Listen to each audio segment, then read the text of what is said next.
თამარ მოვიხსნა გული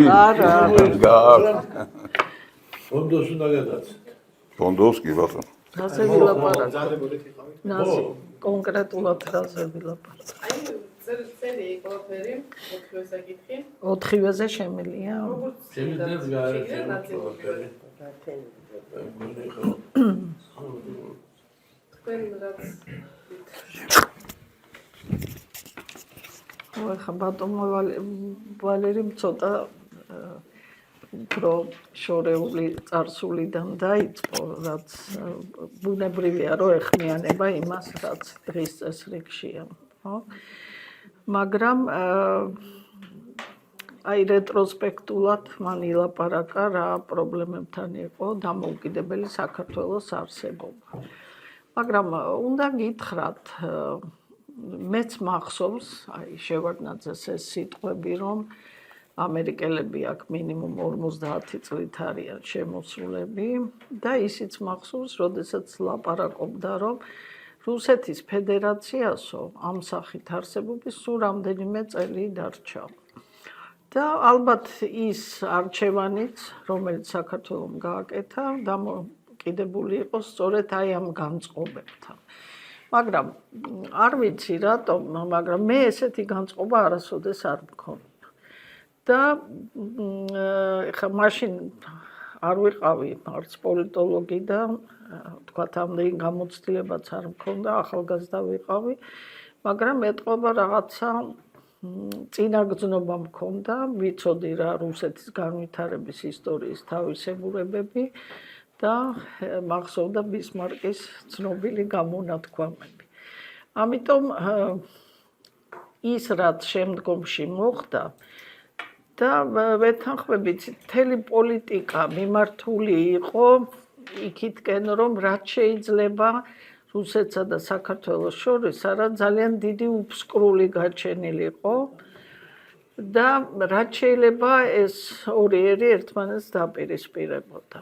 და ამისთვის მიზანმიმართულად ის ოსეთის და აფხაზეთის პრობლემაც, რომელიც ბევრ ქართველს მიაჩნია, რომ ეს მხოლოდ რუსულ-ქართული ურთიერთობების თემა არის, მეც ასე არ ვფიქრობ, ეს უფრო გლობალური თემებია და ის ანტირუსული რიტორიკა, რაც მთელი ამ ხნის განმავლობაში გვესმის. და ინტერპრეტაცია, რაც მთავარია ისტორიის, რომ რუსებთან არის დაკავშირებული ყველაფერი ცუდი და დასავლეთთან არის დაკავშირებული ყველაფერი კარგი. იქამდეც მივედით, რომ ბერძენიშვილმა ესე იგი ერთ-ერთ გადაცემაში თქვა, რომ ჩვენ რუსებს რო არ მივერთებოდითო, ესე იგი მაშინო დღესო უკვე ევროკავშირის წევრები ვიქნებოდითო. ნუ რაღაცა ესე იგი სოფისტური რაღაც იდეები. მაგრამ მე რატომ ვთვლი, რომ ეს არასწორი გზა იყო? იმიტომ რომ არსებობს ყველა ქვეყნისთვის, ერისთვის გეოპოლიტიკური კოდი. როდესაც შენ ამ გეოპოლიტიკური კოდის წინააღმდეგ მიდიხარ, არა ეს ყველაფერი არ თავდება კარგად. და იქითა ნახევარ სფეროდან, როდესაც შენ გფარველობენ, ხო? არ არის ეს გამართლებული, მიუხედავად იმისა, რომ ამ გლობალიზაციის პირობებში ძალიან შემცირებული იყო მანძილი, მაინც მე მიმაჩნია, რომ ეს გეოპოლიტიკური კოდი მოქმედებდა და გარდა მაგისა ჩვენ უნდა ვიცოდეთ, ესე იგი დასავლური განვითარების ამ ქვეყნების განვითარების ისტორია, მათი ელიტების ისტორია, თუ რა მოძრავებთ მათ, როგორი პოლიტიკური ხედვები აქვთ და ამაზე წერენ თვითონ დასავლელი მეცნიერები, რომ ისინი ძალიან დახვეწილად, პრაგმატულად და თავისი ინტერესებიდან გამომდინარე მოქმედებენ. ხოლო ჩვენ განუხრელად გვეუბნეოდნენ, რომ დასავლეთის ამ ქვეყნებს, იგივე ამერიკის შეერთებულ შტატებს, თურმე მათ პოლიტიკოსებს ძინავთ და სიზმარში ხედავენ, თუ როგორ გაუმჯობესონ საქართველოს მდგომარეობა. ხო, რა თქმა უნდა, ეს ასე არ არის, მაგრამ სამწუხაროდ რამოდენიმე თაობა აღიზარდა ამ ესე იგი იდეით, რომ დასავლეთთან ასოცირდება რაღაცა ყველაფერი ძალიან კარგი. ნუ გასაგებია, რომ დასავლეთთან ასოცირდება ძალიან მაღალი სტანდარტი ცხოვრების, ეს ადამიანის უფლებები, ლიბერალური ღირებულებები, მაგრამ ყველაფერს აქვს რაღაცა თავისი განვითარების სტადია. და დასავლეთი, რომელიც ესეთი წარმატებული სწორედ ამ კოლონიალური ძარცვის შედეგად გახდა და მათ ეს რეალურად ჯეროდათ, რომ მათ დიდი მისია აქვთ სხვა ხალხების მიმართ გავიხსენოთ კიპლინგის სიტყვები, რომ ეს არის ესე იგი მათი დიდი მისია, რომ ამ განუვითარებელ დანარჩენ ერებს მოუტანონ ცივილიზაცია და ეს ძალიან მძიმე ტვირთია ინგლისელებისთვის, ხო? და მათაც ჯერავთ, რომ ეს ასეა. მაგრამ, როდესაც შენ გეუბნევიან, რომ ხარ ის, რაც არა ხარ, მე მაგალითად კი ბატონო, ჩვენ დასავლური ცივილიზაციის ნაწილი ვართ და მე ვთვლი, რომ საუკეთესო ნაწილი. მაგრამ ამასთანავე ჩვენ ვართ ეგრეთ წოდებული სასაზღვრო ცივილიზაცია. ისევე როგორც რუსეთი, ხო? ევროპულიც ვართ და აზიურიც ვართ.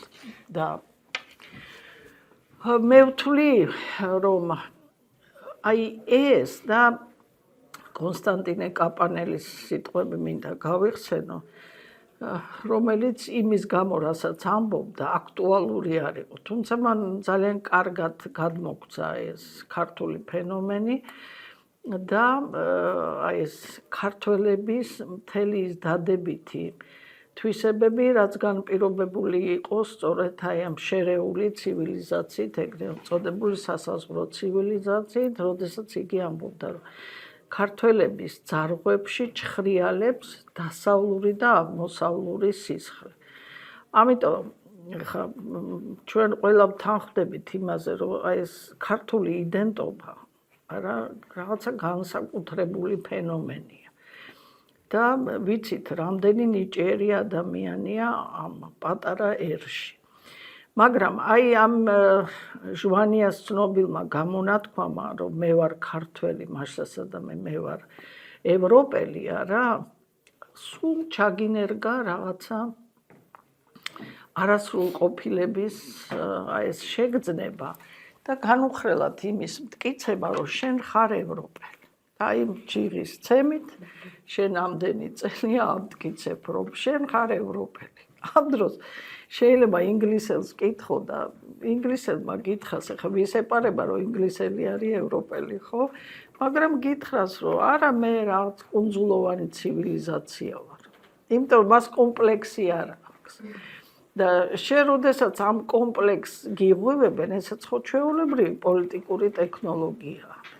და უკვე წაგებულ სიტუაციაში ხარ, როდესაც შენ ამტკიცებ იმას, რაც არა ხარ, ხო? და ამ კომპლექსთან ერთად ეს მუდმივი ბოდიშის მოხდა იმის გამო, რომ შენ ხარ ყოფილი საბჭოთა კავშირის რესპუბლიკა. და აი ამ ისტორიის ინტერპრეტაციით, რომელსაც ჩვენ გვთავაზობთ, არასოდეს არ უნდა თქვა, რომ იმ საბჭოთა კავშირში რაღაცა კარგი იყო. როდესაც იგივე მაგალითად ამერიკის შეერთებული შტატები ანგლო-საქსონური სამყარო მიუხედავად ამ თავისი ძალიან დიდი ცოდვებისა, არასოდეს არ იტყვის, რომ მისი ქვეყანა რაღაცაში არის დამნაშავე. შეიძლება ბოდიში მოიხადოს, მაგრამ ის, რომ მისი ქვეყანა რაღაცაში დამნაშავეა, მაშინ, როდესაც შენ გიღვივებდნენ ამ გრძნობას და სულ ბოდიშს გახდევინებენ, იმიტომ რომ აი მაგალითად ჩემი და უფროსი თაობის ადამიანები ჩარეცხეს ელემენტარულად, იმიტომ რომ არ ქონოდათ რაღაცა იქაური მენტალიტეტიდან შემორჩენილი რაღაცა ღირებულებები. ამ დროს მე მინდა ვთქვა, ძალიან შეიძლება ბევრი ადამიანისთვის, ახალგაზრდისთვის განსაკუთრებით არაპოპულარული აზრი გამოთქვა იმის შესახებ, რომ მე სულაც არა ვარ არ განვიცდი ამას და არა მაქვს ცუდი შეგრძნება, რომ მე იმ ეპოქაში დავიბადე და გავიზარდე. იმიტომ რომ კიდევ ისეთი თვისება და განსაკუთრებით განათლების ისეთი დონე, რომელიც მე რაღაც უპირატესობას მანიჭებს ბევრ ადამიანთან შედარებით.